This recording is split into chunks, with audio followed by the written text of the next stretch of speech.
The 1960s were a decade of contradictions. On one hand, the world was pulsing with hope. Music was changing, art was thriving, and technology promised wonders never seen before. On the other hand, the shadows of the Cold War stretched long over every continent. The United States and the Soviet Union were locked in a silent battle for supremacy, a battle that now extended beyond Earth itself. Space was no longer the realm of dreams. It was a stage where nations proved their power, their ingenuity, and their very place in history. In January 1961, President John F. Kennedy addressed Congress, his voice steady but resolute, carrying the weight of a challenge no one believed could be met. He spoke of daring human achievement, sending a man to the moon and returning him safely to Earth before the decade's end. The words ignited imaginations across America, but they also ignited fear. Critics derided the plan as reckless, impossible, and costly beyond measure. But for those working within NASA, Kennedy's challenge was not just a directive, it was a call to arms. Inside the massive halls of NASA's Langley Research Center in Virginia, engineers and scientists worked tirelessly, surrounded by blueprints, rockets, and the hum of computing machines that filled entire rooms. Each person understood the enormity of the task. Rockets had exploded during testing, plans had failed, and every success was tentative at best. Yet the spirit of determination ran deep. Here, failure was a teacher, and the price of hesitation could be catastrophic. Among these pioneers was Wernher von Braun, the visionary behind America's rocket program, who paced the launch pads with quiet intensity. He envisioned a Saturn V rocket towering above the launch site, a metal colossus that could carry humans to the moon. Engineers argued over calculations, design flaws, and fuel mixtures, but von Braun pressed forward, insisting that ingenuity, not fear, would carry the nation across the void. Meanwhile, in the bustling offices of Washington, D.C., politicians debated the very soul of the mission. Funding was constantly questioned, and every dollar spent on space exploration was weighed against the pressing needs of civil rights, infrastructure, and Cold War defense. Yet Kennedy, with his charisma and unshakable conviction, ensured that NASA received the resources it needed. The president knew the moon landing was not just about science, it was about proving that America could dare, innovate, and triumph in the face of uncertainty. The human element of this story lay not in politics or technology, but in the men who would eventually journey to the moon. Neil Armstrong, a calm, introspective test pilot, Buzz Aldrin, a fiery engineer with relentless drive, and Michael Collins, the thoughtful observer who would orbit the moon alone while his comrades walked on its surface. Their lives had been shaped by danger, precision, and a desire to explore. Each man understood that the upcoming mission was fraught with risk, not just mechanical or technical, but existential. Space was unforgiving, and one wrong calculation could end everything. Even the public followed every development with bated breath. Newsreels depicted astronauts training in simulators, walking in mock lunar landscapes, and enduring grueling zero-gravity tests. Children drew rockets in their school books, imagining themselves among the stars. Yet, alongside wonder, fear lingered. Families of astronauts stayed awake at night, worrying that the men they loved might not return. The world watched as history was being written in real time. The Soviet Union, too, loomed large in the backdrop. They had already sent the first man into space, Yuri Gagarin, and their propaganda machine broadcast each success like a drumbeat of inevitability.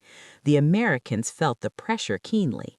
NASA engineers worked around the clock, testing and retesting systems, designing spacecraft that could withstand the vacuum of space, the lethal radiation of the sun, and the unknowns of a lunar surface no human had ever touched.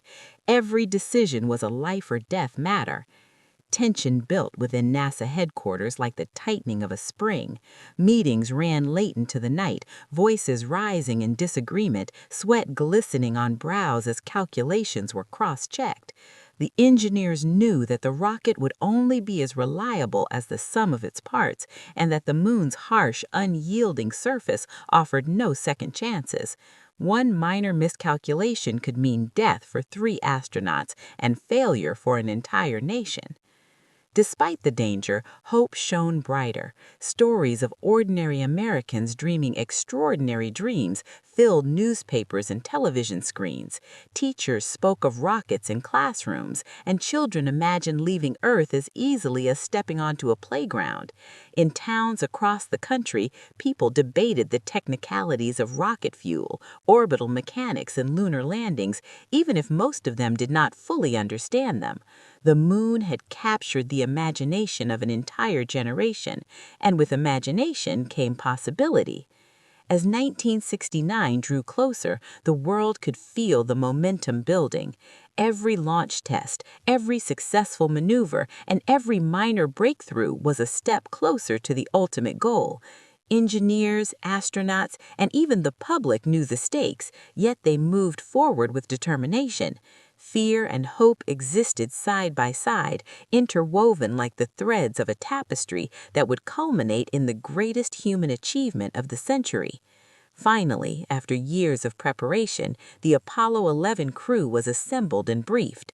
The men underwent final training in simulators, practiced every possible scenario, and memorized every contingency.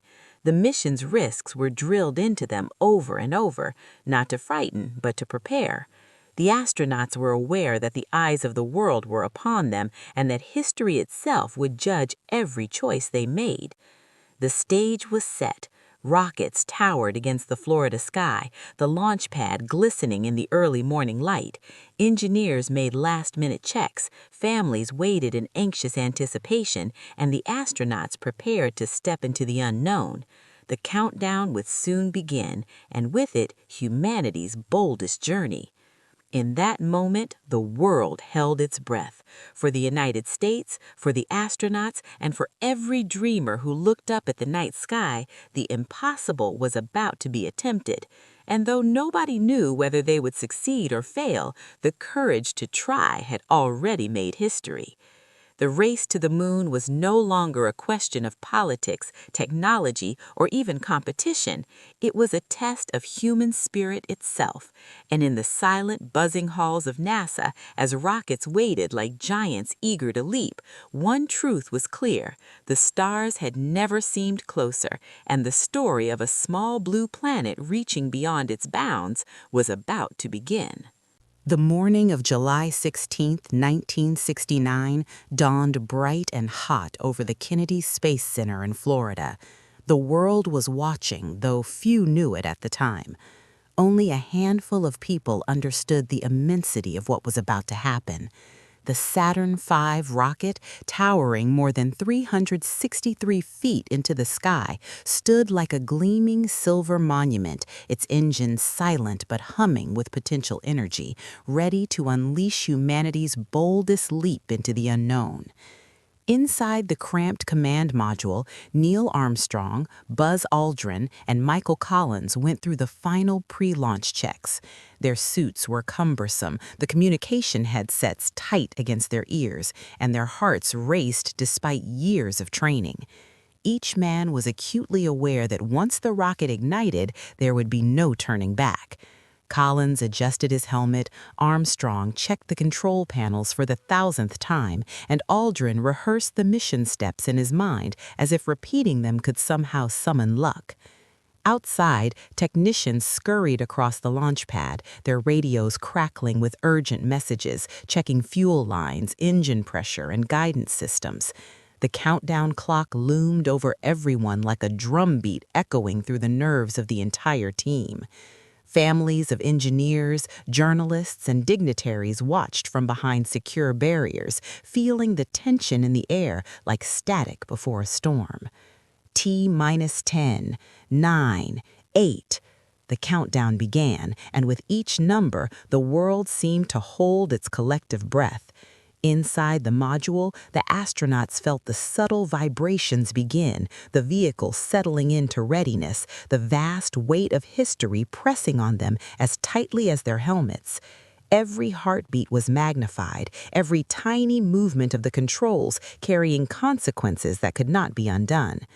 The ignition sequence started. Engines roared to life, shaking the ground beneath the launch pad. Smoke and fire billowed like a living thing, climbing into the sky as the Saturn V trembled with latent power. The astronauts were pressed back into their seats as the rocket strained against gravity, pushing upward, leaving the world behind. The vibration rattled their bones, but the sight of Earth shrinking beneath them was exhilarating.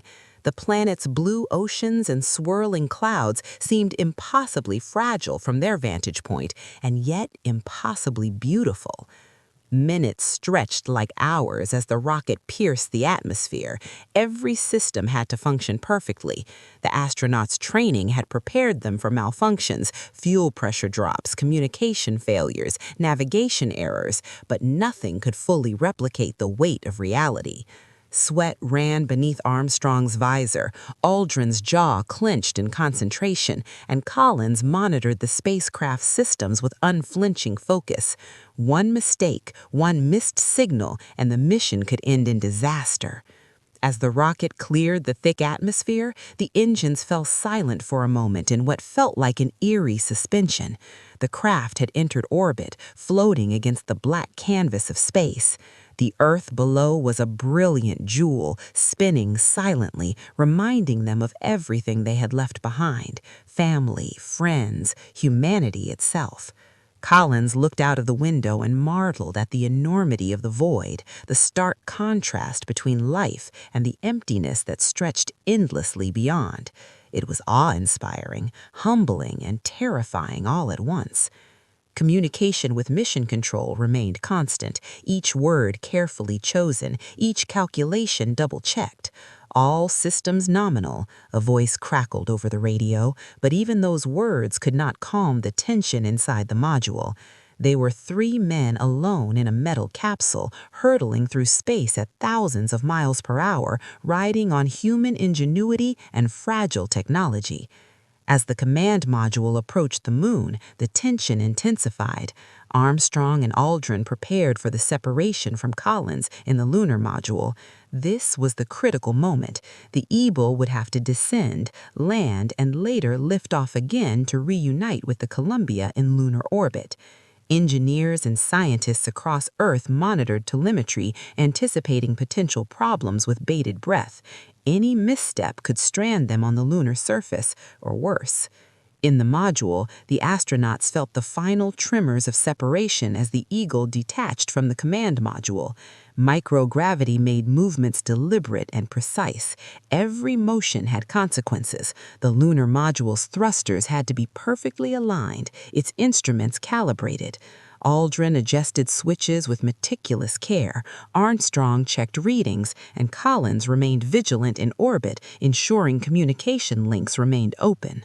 The moon itself loomed ahead, an alien world of craters, jagged shadows, and haunting silence.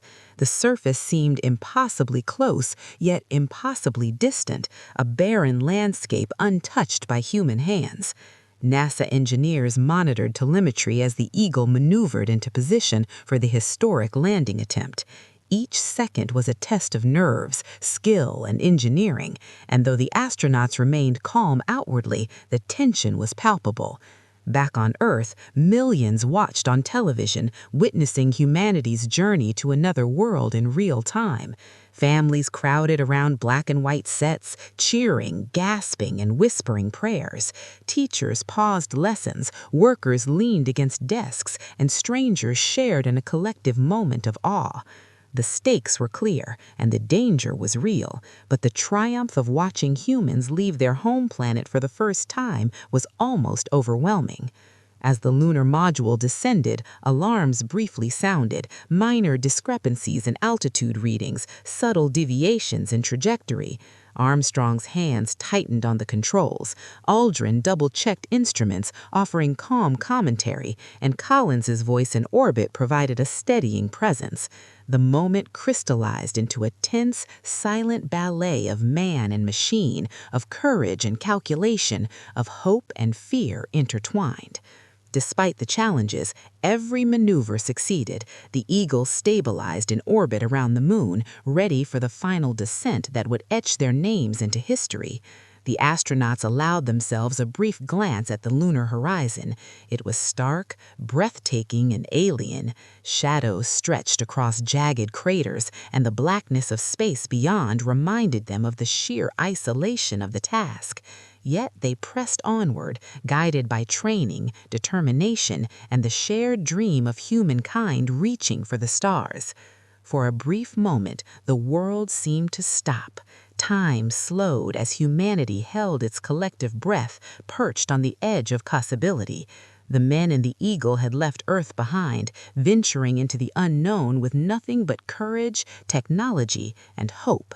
History was being written, not in books or speeches, but in real time, in the silent void of space, by three men risking everything to achieve what had once seemed impossible.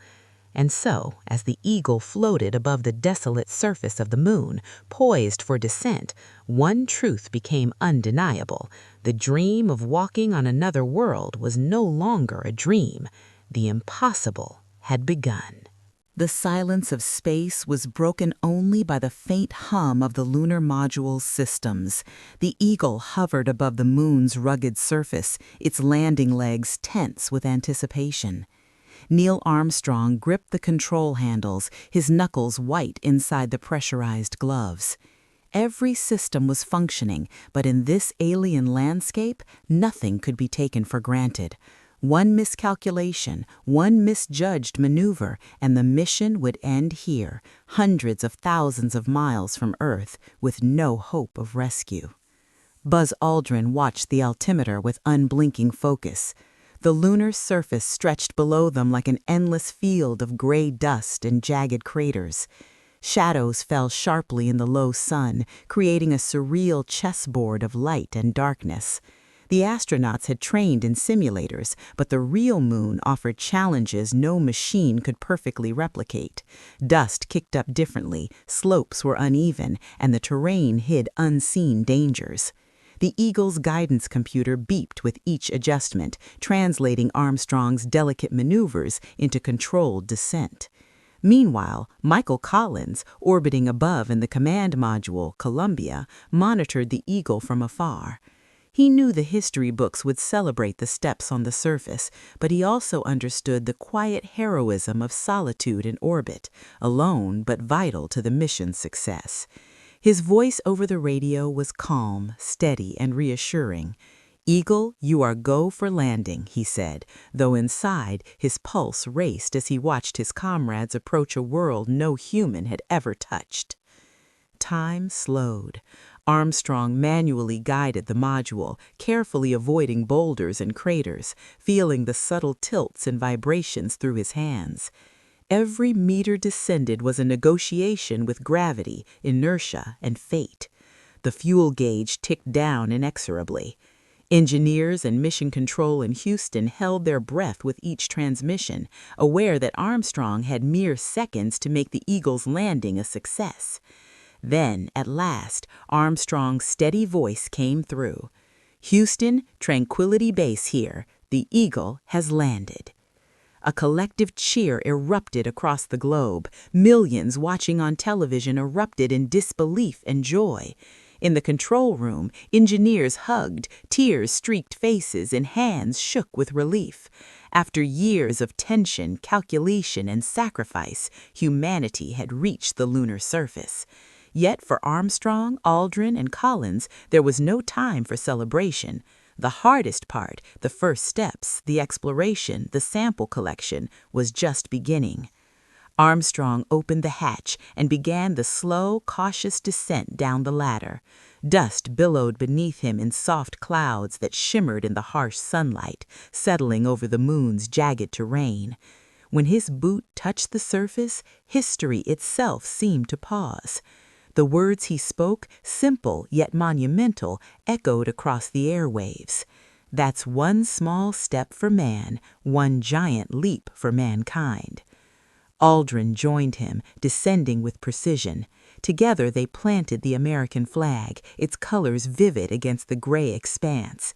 Cameras captured every movement, every careful step. The astronauts marveled at the alien world beneath them, craters carved over billions of years, jagged rocks sharp against the fine dust, and the Earth suspended like a fragile blue marble in the eternal black of space. The moon was silent. The windless, airless environment amplified every footfall, every shift of the lunar module's weight, every motion of their gloved hands. Time seemed elastic as they moved deliberately, collecting samples, conducting experiments, and photographing their surroundings. They were scientists and explorers, soldiers and poets, all rolled into one. Every moment was recorded not just for history, but for science, for humanity, for proof that this barren world had been touched by human curiosity and courage. Even amid the awe, tension remained. The astronauts were acutely aware that their time on the surface was limited. The Eagle had a finite fuel supply, the lunar module systems could only function for so long, and the task of returning to orbit loomed ever closer. Each decision, where to step, where to sample, how long to linger, was measured against survival. The men moved with precision, their training evident in every motion, yet beneath that precision ran an undercurrent of raw human emotion, wonder, fear, and the exhilarating thrill of discovery. Back on Earth, children pressed their faces against television screens, parents whispered in awe, and classrooms across continents paused in shared anticipation. The astronauts' every movement was relayed in real time, and people everywhere felt the weight of what was happening. This was not just an American achievement, it was a human one. The world collectively experienced the surreal, almost mystical presence of humans walking on another celestial body. As Armstrong and Aldrin planted scientific instruments and gathered rock samples, they paused to look up. The Earth hung motionless in the sky above, fragile and vibrant. For a brief moment, they were reminded of what they had left behind: oceans, forests, cities, and every human life interconnected by the delicate blue sphere spinning silently against the void. The experience was humbling, even overwhelming, and it reinforced why the mission mattered beyond politics, ambition, or prestige. The astronauts also documented every detail: the texture of the lunar dust, the behavior of the fine particles in the low gravity, the shadows cast by the sun across the craters. Every note, every photograph, every step would inform generations of scientists and engineers. The moon was no longer a distant dream. It was real, tangible, and measurable. Humanity had not just arrived, it had observed, learned, and left its mark. Even as the mission progressed flawlessly, danger remained an ever-present companion. Armstrong and Aldrin knew the window for departure was finite. A misstep during takeoff could strand them on the surface. Every second spent exploring was balanced against the imperative of survival. The moon was beautiful, alien, and breathtaking, but it was also indifferent to human life. One mistake, and history could have turned into a tragedy. Finally, after hours on the surface collecting samples and performing experiments, Armstrong and Aldrin prepared to re-enter the Eagle for the return to orbit. They took a final glance at the lunar landscape, committing every shadow, every crater, every detail to memory. As they ascended, leaving footprints behind that would endure for millennia, they reflected on the enormity of the moment. Humanity had touched another world. The impossible had been achieved. The universe had changed forever. And so the Eagle lifted off, leaving behind the first human footprints on the moon, a testament to courage, ingenuity, and the relentless pursuit of knowledge. From millions of miles away, the world watched and celebrated, united by a single historic truth. Mankind had reached beyond Earth, and the stars are now within our reach.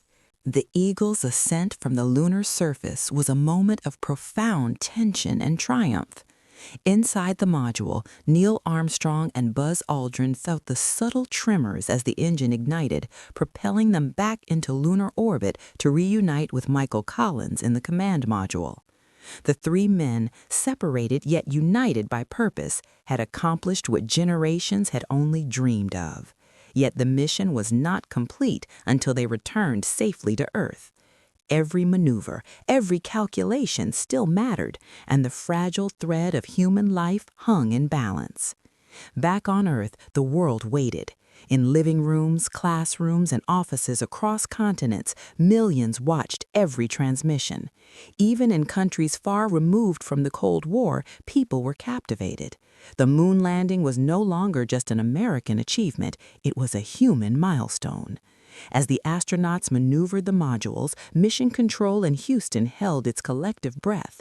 Engineers and scientists, many with tears streaking their faces, monitored every signal, every heartbeat, knowing that success was within reach but not yet guaranteed. The final re-entry into Earth's atmosphere was perilous. The command module, tiny against the fiery backdrop of re-entry, shuddered and roared as it sliced through the atmosphere at unimaginable speed.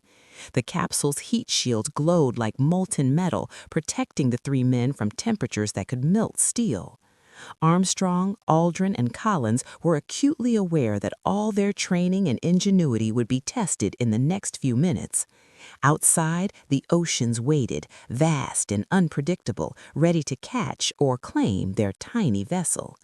Then, with a sudden jolt and a splash, the module landed safely in the Pacific Ocean. Recovery teams swooped in, helicopters hovering over the calm blue waters, their crews lowering nets and flotation devices. Armstrong, Aldrin, and Collins emerged, blinking in the sunlight, their suits wet but triumphant. The world erupted in joy. Families, friends, and strangers celebrated together. The impossible had been done. Humanity had walked on another world and returned. The astronauts' return to Earth was met with parades, accolades, and awestruck crowds. In New York, Los Angeles, and Washington, D.C., people lined streets for blocks, waving flags and cheering the heroes. The men had become symbols, not just of American ingenuity, but of what humans could accomplish when fear was replaced with courage and ambition. Newspapers and television broadcasts immortalized every detail: the first steps on the moon, the Earthrise as seen from the lunar surface, the astronauts' reflections on the vastness of the universe. Yet beyond the celebration and fanfare lay a deeper impact. Scientists pored over the lunar samples, uncovering secrets about the moon's formation and the history of the solar system. Engineers studied the mission to improve technology, understanding that every lesson learned could guide future exploration. And for the millions who had watched in awe, the landing sparked curiosity and ambition. Children who had drawn rockets in school books now dreamed of becoming astronauts, scientists, or engineers. The moon landing had opened a door to the stars, and imagination flowed freely through it. The astronauts themselves reflected on the experience with humility. Armstrong described the lunar surface as magnificent desolation, a place both alien and profoundly moving. Aldrin marveled at the perspective it gave him on Earth, how fragile and beautiful it appeared suspended in the void. Collins spoke of the solitude of orbit, witnessing his comrade's first steps while circling the moon alone, and how it deepened his understanding of humanity's smallness in the vast universe. Together, their words conveyed not only achievement, but also wisdom. That exploration was more than conquest, it was understanding, reflection, and shared human experience. Politically, the moon landing also resonated deeply. It marked a victory in the Cold War, certainly, but it transcended politics. For the first time in history, a feat so monumental reminded humanity that it could achieve wonders beyond national borders. People debated, discussed, and dreamed together, regardless of ideology or nationality. Television programs and newspapers captured the global excitement. Students in Tokyo, workers in Paris, families in Cairo all witnessed the same event, united in wonder. The legacy of Apollo 11 did not end with the mission. It inspired a generation of explorers, scientists, and visionaries. Schools emphasized science and mathematics. Engineers pursued careers in aerospace and computing. Governments invested in space programs worldwide. The moon landing became a touchstone for ambition and possibility, a reminder that limits exist only where humans choose to accept them. The mission's courage, precision, and daring would echo for decades, influencing not only space exploration, but culture, philosophy, and imagination itself. Yet perhaps the most enduring impact was the emotional and philosophical shift it provoked. People looked at the sky differently. Children who once feared the night now saw opportunity. Adults who doubted human potential were reminded of the extraordinary. Humanity's perspective had shifted. Earth was a fragile sphere in an endless cosmos, a planet to cherish, to protect, and to explore. The moon landing reminded humanity of both its vulnerability and its potential, small but capable of extraordinary feats. In the decades that followed, Apollo 11 became more than a historical event. It was immortalized in museums, textbooks, documentaries, and films. The footprints Armstrong and Aldrin left on the lunar surface remained, silent but enduring, a testament to human courage and perseverance. The mission inspired new generations of astronauts, eventually leading to the Space Shuttle program, international space stations, and the ongoing quest to reach Mars and beyond. Even in quiet reflection, the astronauts understood that their journey was more than a personal triumph. They had become custodians of humanity's dreams, carrying the hopes of millions into the void and returning with stories, knowledge, and inspiration. Their courage proved that even in the face of danger, uncertainty, and unimaginable challenges, humans could achieve greatness. As the sun set over Earth on July 24, 1969, millions gazed at the night sky, imagining the tiny module that had touched the moon and returned. They thought of the astronauts' steps, the experiments performed, and the courage required to venture so far from home. The legacy of Apollo 11 was not simply a technological triumph, it was proof that when humanity dares, wonders can be realized. And so humanity looked forward, forever changed. The stars no longer seemed unreachable. The moon was no longer a distant dream. The footsteps of Armstrong and Aldrin had created a path for all who would follow, a path that would inspire generations to come. Dreams once impossible had been made real. The stars were within reach, and humanity's journey among them had begun.